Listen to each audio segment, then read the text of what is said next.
That was an incredible segue. Because what you were just saying, last week I fell out of the vortex hardcore, and it was like coming down off of heroin. Not that I've done it. Well, we didn't tell you what step 5 is. Step 5 is when you're back in step 1 and you're not mad at yourself for being back there. Step 5 is when you recognize that some contrasting moments are still of value, and you take it as a clarifying moment, as a bouncing off moment. You don't beat up on yourself quite to the degree that you seem to be wanting to do here. Noted.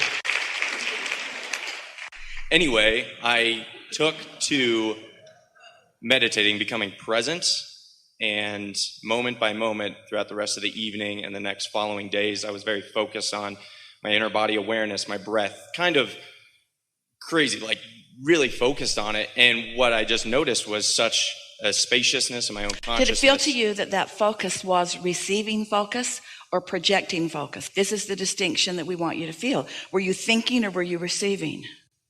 Correct. I was not thinking. It's splitting hairs, it seems, because when you receive thought, the thought is active. And so it feels like you're thinking the thought because it's active. But you can tell the difference, can't you?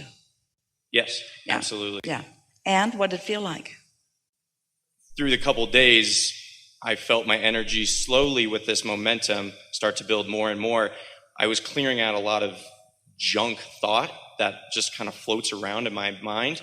Well, by clearing it out, you see what happens is, that's like saying, we want you to hear this a little bit because we know there's a lot of conversation in the metaphysical world about clearing stuff.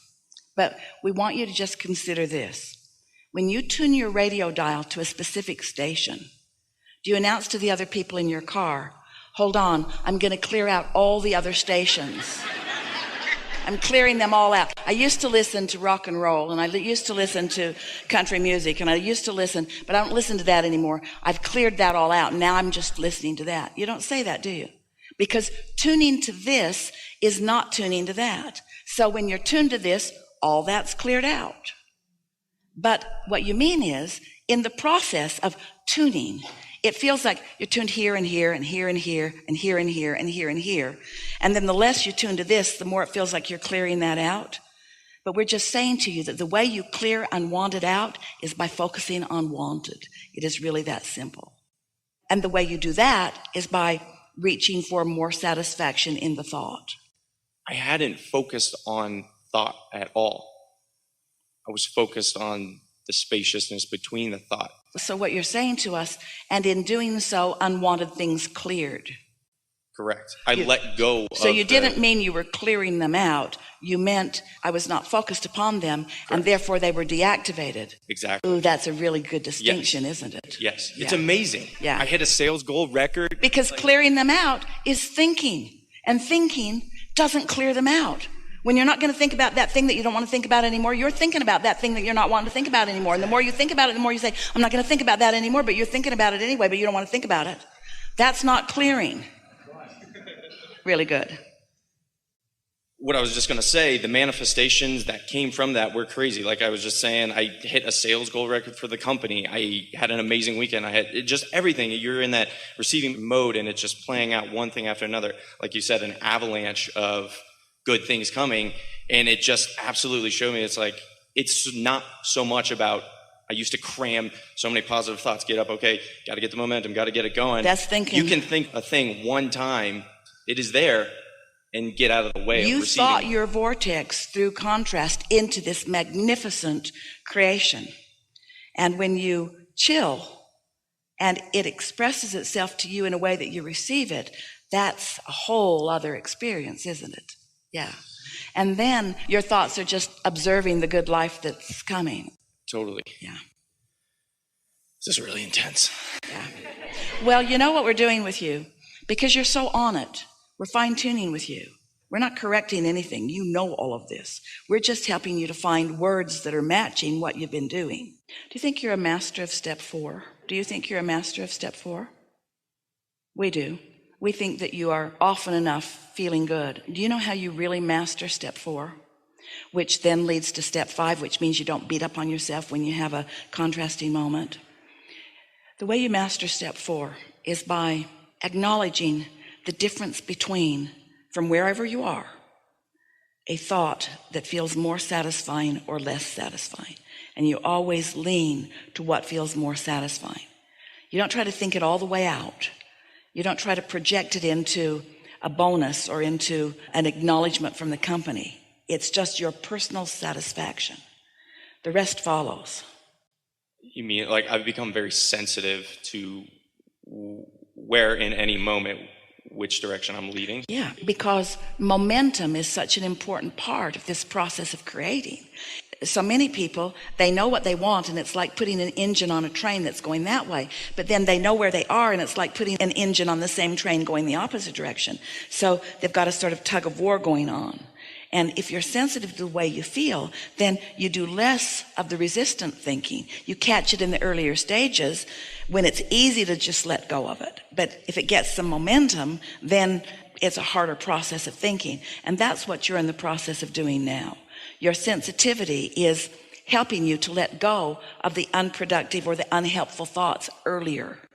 And that's why you're allowing the momentum of what is wanted to flow. And that's why you're getting what feels to you, and it is, such good results.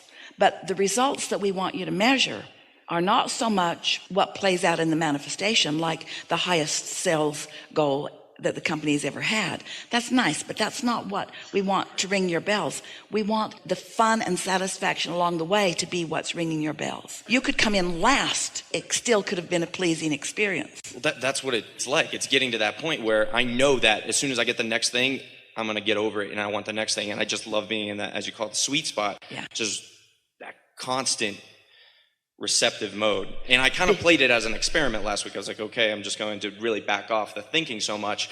And what was presented to me was like a science. It's like, okay, I quit pushing on the brakes, quit paddling upstream, and instantly I was brought to all the things that are good. Because you know that you've done the asking and that it's all queued up for you. When you get that feeling that it is all done and now you just have to let it in, feel the difference in the way you feel when you say, oh, I've done the work, I've done the asking, and it's all queued up, and now the fun begins. Now I get receptive, and I get to witness it unfolding, and I get to be there right along the way to get specific and move it faster, or be more general so that no resistance comes, but I get my hands in the clay, I get to mold it into place. Feel the difference in that feeling and the feeling of, I have these things I want and I'm going to go get them and nothing's going to stand in my way. In other words, you can feel the tension in that, can't you? It's the satisfaction, because when it's flowing, it's flowing. It's like understanding that your power is power of focus, and that power of focus is power of letting go. But you can't let go if you don't trust the process. So you have to know that life caused you to create a vortex, and you have to know that that vortex is, and you do. And you have to know that your inner being and source is right there with that. And you have to know that ideas are being projected to you all day, every day, that it is being shown to you, and that the only thing you have to do is get yourself into a receptive mode where you can hear, which means you can't struggle and receive, and you can't worry and receive, and you can't fret and receive, and you can't be making your own really strong plans apart from that and receive. It's like finally accepting your worthiness and no longer needing to prove it. And that's why we wanted to emphasize just a little bit. There's a little bit of proving your value through the competition in your workplace. The highest mark on the chart can kind of get in your way. You can get carried away with that, where if that's not important, but the satisfaction factor is, then there are no accomplishments that are off limits for you or out of reach for you. And people will look at you and they'll say, what are your goals? And you say, what's your goal? What's your goal this month? And you say, to be happy.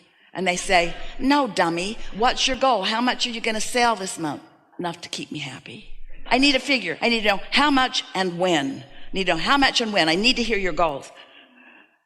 I'm sort of operating differently now.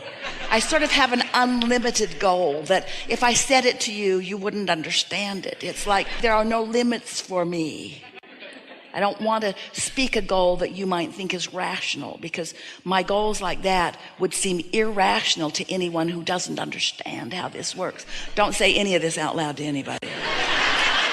We just want you to know it. In other words, I just want to be happy, just want to feel good. You can't intend something and not move in the direction of it and feel satisfied. You only feel satisfied if what you're intending you are moving toward. So don't worry. This satisfaction goal will keep you on track in a really consistent way. Not only will it keep you on track to receive whatever it is you want, it will keep you on track to live happily ever after. This is the recipe for happily ever after. Getting ready to be ready to be ready to be ready to be ready to be ready is living happily ever after. The way most humans are doing it is not ready, not ready, not ready, not ready, want this, not ready, not ready, not ready, want this, not ready, not ready, want this. Want to find some way to get there, get there. This is happily ever after. I'll be happy once I get there. No, you won't. You'll only be happily ever after if you understand that with everything that manifests, like all of those things that are manifesting for you, for everything that's manifesting, you're putting more into the vortex. So there's this continual cycle. It's like the new crop. The new seed is in the ground and the new crop is underway. And yeah, there's going to be manifestation, but you can't disregard the process of planting and the process of taking care of it and the process of enjoying the natural unfolding of it. And yes, you're going to have a lot of magnificent crops. Sort of mind-boggling if you knew. If we were to say to you, what we see coming forward, it would set you off your balance. And we might have just done it anyway. But if you just take it as it comes, take it as it comes. Don't ask for more than you're ready for and be satisfied with what you're ready for. Don't ask for more than you're ready for and be satisfied with what you're ready for. That's living happily ever after, which pretty much means you got to leave everybody else out of the equation because they don't have the ability to feel the vibrational frequency between what's in your vortex and you. Only you can feel that. And the satisfaction factor gives you that knowledge. It feels exponential. It is exponential in so many ways. First of all, your inner being is exponential. Not singular, plural. The energy that creates worlds gathered up for you. A leverage that we cannot find physical words to describe.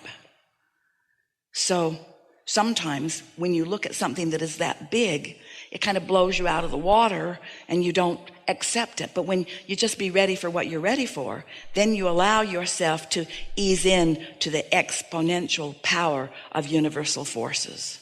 The big factor for most of you is trusting that Source has its eye on you, because you've sort of trained yourself not to believe in your value. But it won't take long as you watch these things line up for you, as you are already doing, for you to convince yourself, oh yeah, I got this. I got this. They know me. They like me. I like them. We're all in this together. Nothing to prove. Only life to be lived.